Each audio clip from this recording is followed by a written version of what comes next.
Sayın Atağatan YouTube kanalımızın izleyenleri, Türkmenistan gündemi haber bültenimize hoş geldiniz. Bültenimizdeki haber başlıkları: Türkmenistan ve ABD Dışişleri Bakanlarının Washington görüşmesi. Orta Asya ülkeleri ve Çin Dışişleri Bakanları bir araya gelecek. Aşkabat'ta Uluslararası Matematik Olimpiyatları düzenleniyor. Ve son haberimiz Türkmenistan'da Ulusal At Bayramı hazırlıkları. İlk haberimiz Türkmenistan ve ABD Dışişleri Bakanlarının Washington görüşmesi. ABD Dışişleri Bakanı Antony Blinken ve Türkmenistan Dışişleri Bakanı Rashid Meredov, Washington'da yaptıkları görüşmede güvenlik ve ekonomik işbirliğini görüştüler. Bu Dışişleri Bakanlığı Basın Servisi Başkan Yardımcısı Vedanta Patel tarafından yayınlanan yazılı bir açıklamada belirtildi. ABD Dışişleri Blinken ve Rashid Meredov, bölgedeki gelişmeler, güvenlik işbirliği ve ekonomik fırsatlar alanındaki ortaklıklar hakkında konuştular. ABD Dışişleri Bakanı, ABD'nin Türkmenistan'ın egemenliği, bağımsızlığı ve toprak bütünlüğüne desteğini vurguladı. Patel, Dışişleri Bakanı, iklim kriziyle mücadele etmek için metan emisyonlarını azaltmanın önemine dikkat çekti ve petrol ve gaz sektöründen kaynaklanan metan emisyonlarının hızla azaltmak için Türkmenistan ile çalışma fırsatlarını özetledi dedi. ABD Dışişleri Bakanı ve Rashid Meredov, kültürel ve eğitim alanlarındaki ortaklık konularında görüştü. İkinci haberimiz, Orta Asya ülkeleri ve Çin Dışişleri Bakanları bir araya gelecek.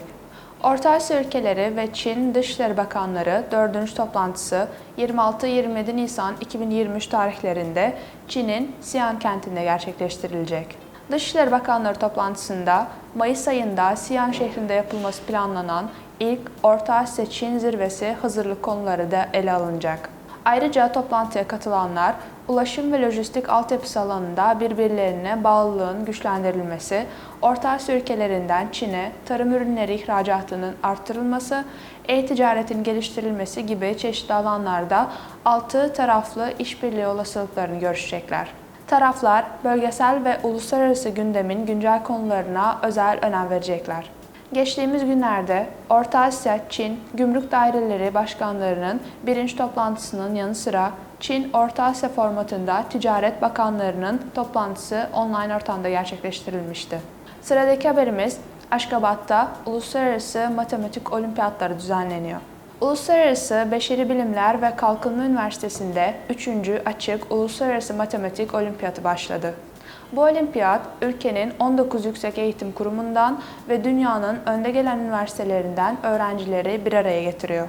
Açılış töreninde dünyanın prestijli yüksek öğretim kurumlarının temsilcileri, bu tür olimpiyatların uluslararası düzeyde düzenlenmesinin büyük önemine dikkat çektiler.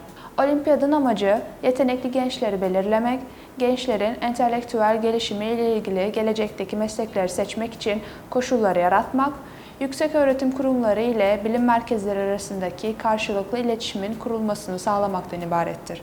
Bu 5 günlük uluslararası olimpiyata Rusya Federasyonu, Azerbaycan, Özbekistan, İran İslam Cumhuriyeti, Macaristan, Almanya, Suudi Arabistan ve Meksika'dan yaklaşık 60 öğrenci katılıyor. Olimpiyat, bireysel ve takım yarışmaları şeklinde yapılıyor. Olimpiyatın resmi çalışma dilleri Türkmence ve İngilizce. Olimpiyatın bir parçası olarak yabancı öğrenciler için Aşkabat'ın turistik mekanlarına geziler düzenlenecek. Ayrıca öğrenciler ülkenin tarihi yerlerinden biri olan Nusay Tarihi Anıt Kompleksini ziyaret ettiler. Üniversite ayrıca bir Türkmen Milli Yemekleri Festivali'ne de ev sahipliği yapacak. 3. Açık Uluslararası Matematik Olimpiyatı'nın kapanış töreni 28 Nisan 2023 tarihinde Uluslararası Beşeri Bilimler ve Kalkınma Üniversitesi'nde yapılacak.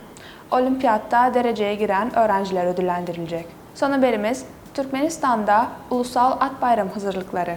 Türkmenistan'da en güzel Ahalteki atının seçilmesine yönelik uluslararası yarışmanın etapları düzenlenmekte. Söz konusu yarışma her sene ülkede büyük bir coşkuyla kutlanan Ulusal At Bayramı dolayısıyla gerçekleştirilecek. Türkmenistan'da her sene Nisan ayının son pazar günü Ulusal At Bayramı etkinlikleri yapılmakta. Bu bayram dolayısıyla birçok etkinliğin yanı sıra Türkmen halkının milli gururu olan kadim safkan at türlerini korumak, güzelliklerini ve görünümlerini iyileştirmek amacıyla 2009 yılında başlatılan Ahalteki atlarının uluslararası güzellik yarışması da yer alacak. Yarışma Aşkabat Binicilik Sporları Kompleksinde düzenleniyor. İlk aşamada 45 saf kanattan 20 tanesi ikinci tur için seçilecek. Ahal atlarının güzellik yarışmasında finalde yarışacak olan 10 at seçilecek ve söz konusu yarışmanın finali 30 Nisan 2023 tarihinde Aşkabat şeklinde yapılacak. En iyi ahal atını seçerken birkaç kriter dikkate alınmakta. Bunlar görünüş, davranış, itaat, komutları takip etme, yürüme, oyun oynama becerisini içermektedir. En güzel ahal atının sahibi Türkmenistan Devlet Başkanı tarafından ödüllendirilecek. Sayın Ataatan YouTube kanalımızın seyircileri, Türkmenistan ile ilgili Türkçe haberlerimizi ataatanturkmenistan.com haber sitemizden takip edebilirsiniz. İyi günler.